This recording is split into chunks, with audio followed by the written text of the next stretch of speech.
Pemirsa, pemuda asal Majalaya, Kabupaten Bandung ini sukses meraup cuan dari pengolahan limbah sampah plastik atau yang lebih dikenal dengan ekonomi sirkular. Dari sampah menjadi rupiah, sebanyak 400 pemulung limbah sampah plastik di seluruh Indonesia ini berhasil dipekerjakan.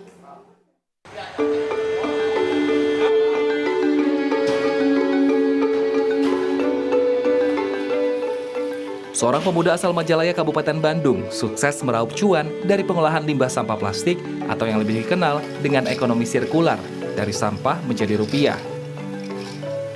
Bahkan hasil karyanya ini sudah dipasarkan di seluruh penjuru Indonesia, mulai dari kelambu tidur modern, waring jaring hitam kasa polinet, dan paranet hingga benang polyester DTY yang seluruhnya berbahan dari sampah plastik. Proses pembuatan sendiri dikerjakan semua di pabrik miliknya. Mulai dari pemilahan limbah sampah plastik hingga menjadi produk kelambu modern, waring jaring hitam kasa polinet dan paranet biasanya digunakan untuk pertanian, perikanan, perkebunan, hingga pembangunan. Menurut CEO PT Family Sejati Tekstil Abadi, Haji Teddy Darmansyah menjelaskan, ia terjun dalam dunia bisnis sejak tahun 2009 yang sebelumnya dirintis oleh sang ayah sejak tahun 1999. Seiring berjalannya waktu, Teddy mengembangkan bisnis warisan ayahnya tersebut dengan membuat kelambu tidur modern dengan berbagai motif dan corak kombinasi warna kekinian. Membuat usahanya maju dan berkembang pesat di bidang kelambu, serta menjadi market leader di Indonesia.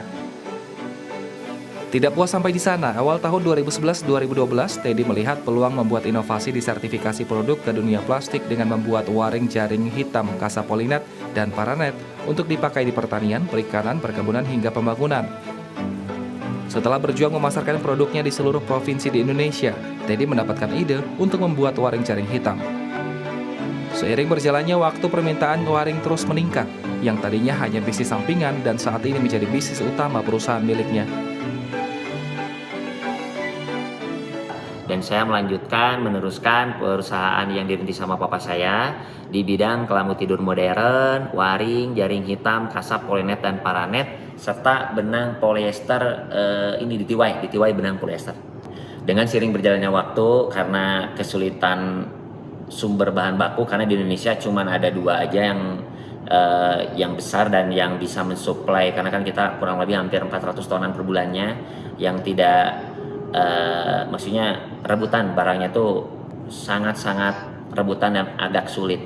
Jadi kita berinovasi dan kita terus-terusan berinovasi supaya gimana caranya supaya perusahaan kita tetap selalu survive dan jalan. Makanya saya mencoba terobosan dan berinovasi untuk memilah, memproses limbah dari daur ulang plastik. Teddy pun menjelaskan susahnya mencari bahan baku murni plastik membuat dirinya berinovasi untuk memanfaatkan sampah plastik dari pemulung, sehingga menciptakan ekonomi hijau yang ramah lingkungan. Dari perusahaan yang dirintisnya tersebut, Teddy dapat mempekerjakan sebanyak 400 pemulung limbah sampah plastik di seluruh Indonesia. Aib Sopandi, Kabupaten Bandung, Jawa Barat.